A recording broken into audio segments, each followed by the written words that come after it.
We are so back right now. Welcome back to FMPFC.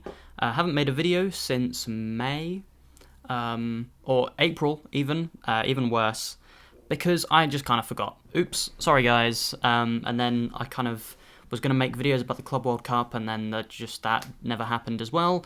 But we are back for the new season of the Premier League. Basically, because I do not have enough time, this video is a combination of my final table predictions and also my match week 1 predictions. It's a bit of a combo because I have started to make this video too late to be able to cram 2 videos in basically one day. So, starting it off, today actually is going to be Liverpool-Bournemouth. Bournemouth are going to want Europe. This season, they're going to want Europe. They almost got it last year, but couldn't quite get it towards the end, and it all sort of crumbled a little bit. But they had some really good wins against the likes of Arsenal and Man City, so hopefully they're looking to do something this season as well. Liverpool, let's be honest, are a very bloody good team. I think this is going to be 3-1 to Liverpool. Aston Villa, Newcastle. I don't even really know what to think about this one. The mood around Newcastle is certainly not one of hope. Obviously isn't ideal for the start of the season, but you never know, they could still do something. Although I do think Aston Villa will have the edge of professionalism and just excitement for this new season, and I think they will outdo Newcastle 2-1. Brighton, Fulham could literally just be anything. Brighton have found themselves trapped in sort of mid-table hell over the past couple of years. Fulham also mid-table hell. I do think Brighton have a stronger squad, so I'm going to go with a 2-1 win for Brighton. Sunderland, West Ham. If this game goes poorly for the Black Cats, then this positivity surrounding them is probably going to crumble. People are going to stop talking about the incredible transfer window that they've had, and instead talking about how they're going to compete for the lowest points record ever. I don't think that's going to be the case. I do think Sunderland are going to put up a fight more than the other 2 promoted sides. So for that reason, I'm going to say 2-2. Tottenham, Burnley. Spurs have literally just taken PSG to penalties after leading 2-0 for 85 minutes of the game. Of course, they Spursed it up and eventually lost, but I really don't think Burnley stand a chance. 4-1 to Spurs. Wolves, Man City. This is just one of those games, isn't it? It's just one of the games that has to happen. It's the big team versus the smaller team. Wolves are doing all right, but Man City are doing much better. 2-0 to Man City. Chelsea, Crystal Palace. Crystal Palace have literally just won their 2nd trophy ever. They're doing good. They're doing pretty good. The problem is that Chelsea is also pretty damn good. I'm not scared. We've also won the same amount of trophies in this year, so, you know, 2-0 to us. Chelsea. I'm a Chelsea fan. 2-0 to Chelsea. Nottingham Forest, Brentford. In my opinion, this is the beginning of the end for poor little Brentford. It's about time one of these Premier League teams went down and started thrashing Norwich and Portsmouth 8-0. Forest are better, Brentford are not anymore. 4-1 to Forest. Man United, Arsenal. Now this is a game to open the season with. I'll be honest, this could go either way. Man United seem to be finally finding quite a good groove, and Arsenal are dipping. They're dipping a little bit, so I'm gonna go for a safe 1-1 draw. Leeds, Everton. Now, how bad are Leeds going to be? We don't know just yet. This game will determine how bad Leeds are going to be. If it's a draw, Leeds are going to be alright. I think drawing in against Everton is not a bad result for them to get. If they win, who knows? Who knows what's going to happen? I think they're going to lose 2-0 to Everton, but who knows? That's my predictions for the first week of the Premier League. I will be back next week with more predictions, but wait a minute. I'm not done. I'm now going to predict the entire table. Let's begin at number 20. I've just spoken about them. Leeds. They're just really not doing a lot, are they? I'm seeing way more Sunderland and Burnley transfers coming in. Leeds have a good squad, but they have a good championship squad, not a good Premier League squad. 19.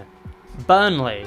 They're definitely trying, a lot more than Leeds seem to be, but it's definitely still not going to be enough. But they will be back in 2027, I'm sure of it. Burnley just love hopping between the two. They just, if there was a league between the two leagues, Burnley would be in that all the time. Number 18, Brentford. Oh dear. They have lost their driving force in Thomas Frank. They have lost Mbeumo. They're about to lose Wissa. They have lost Norgard. And, what's this? Mark Flecken, the goalkeeper. Everything is pointing towards a rough season, stuck at the bottom of the table. I think they are going to put up a fighting chance because they are a Premier League, they're one of the big 17 Premier League teams, but I do think this is the season where we finally see one of the 17 go back down into the Championship. I think, unfortunately, Brentford have just lost too many good players. They've lost their fantastic manager. It's not looking too hot for them.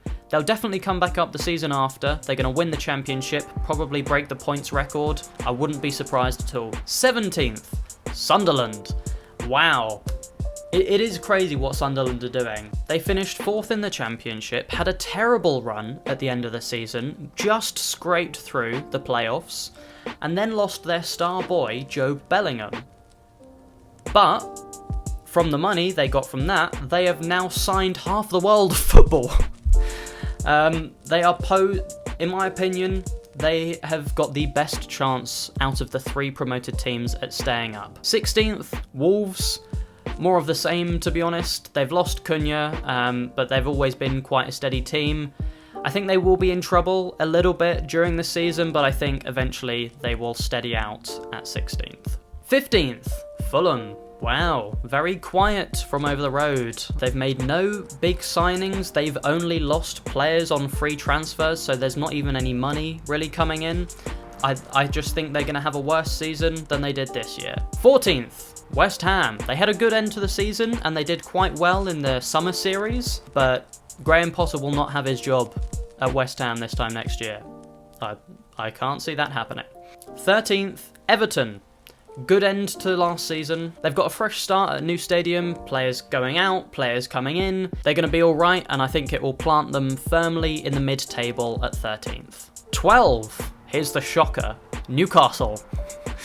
They have barely kicked a ball this summer. They've gone from being this exciting super team that could potentially break into the Big Six. They have now missed almost every single one of their transfer targets, and are currently in the process of losing their must-keep, untouchable star boy Isak. It just seems like a bad omen of what's to come for Newcastle. Number 11, Brighton. I think this will be a very Brighton season.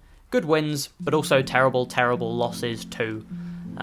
Maybe a 7-0 in there somewhere. 10th, Spurs.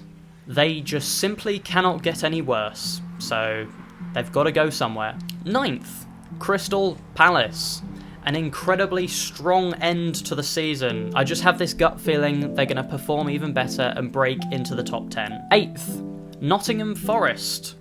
A year ago, I would have been called crazy for predicting Forest to finish this high, but 8th actually feels quite low for what we've seen them achieve over the past year. European football is back at the City Ground, and I think that is going to drag some of the attention away from the Premier League with the chance at winning their first European trophy in 46 years.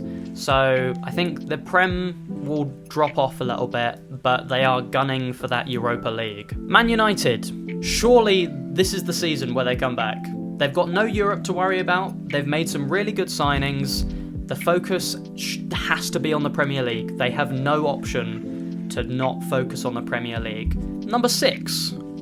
Bournemouth. Now, I'll be completely honest, they probably should be swapped with Newcastle. Bournemouth would usually be 12th, Newcastle would be 6th. However, I just have this gut feeling that they can do something with the £150 million that they have from all the signings or departures this summer. They haven't brought that many people in. I think towards the end of this August, Bournemouth are going to make some signings. I think maybe Isak. Maybe Isak is coming to Bournemouth. Who knows?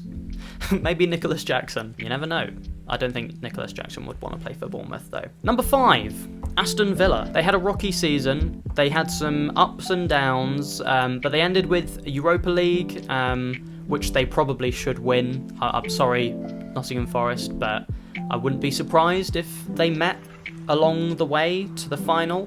But I think Aston Villa are just a better team. Fourth, Man City.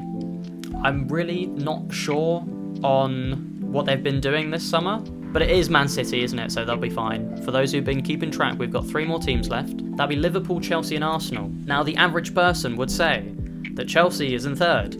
However, I am a Chelsea fan, so I've put Arsenal in third.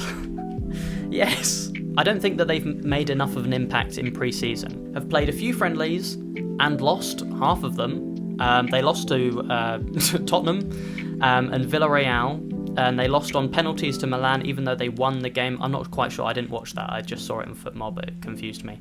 I don't know. Maybe it's just me, but I think Arteta would actually be in some danger at the end of the season if there is no silverware in the cabinet. I think it's been too long, and this is what, phase 6, 7, and you've signed Noni Madueke. Who's in the second spot? I've put Chelsea. I've put Chelsea in the second spot. I'm not delusional. We've absolutely got a fighting chance. 2 trophies in the past 3 months. 3-0 in a FIFA final against the best team in the world. I mean, the same PSG that was thrashing Real Madrid and Bayern Munich, like, without conceding anything. Then we come along, put 3 goals past them, and then we don't concede anything. We've won all but 3 matches in the past 4 months. We've signed loads of new exciting players. I don't know, what's stopping us from winning the whole thing? Probably Liverpool. Liverpool are first. I've put Liverpool first. I think they got slightly lucky last season. Every other top team had a drop-off in form at some point. Chelsea dropped off, Man City dropped off, Arsenal just sort of were a bit crap occasionally, losing to Bournemouth, West Ham. I mean, for God's sake, Liverpool won the league with 84 points. Any other season that would have landed them in second, third, maybe even fourth. However, they are cooking something. I don't know what they're cooking. It's crazy. They're doing a lot. They did lose to Palace in the Community Shield though, so what do I know? So, that was my predictions for the first week of the Premier League, and also my final table predictions. I will come back next week to look at my predictions for the match week, and then I'll come back at the end of the season to look at my predictions for the final table. I hope you guys enjoyed this video. If you did, that is great, and I'll see you next week. Goodbye.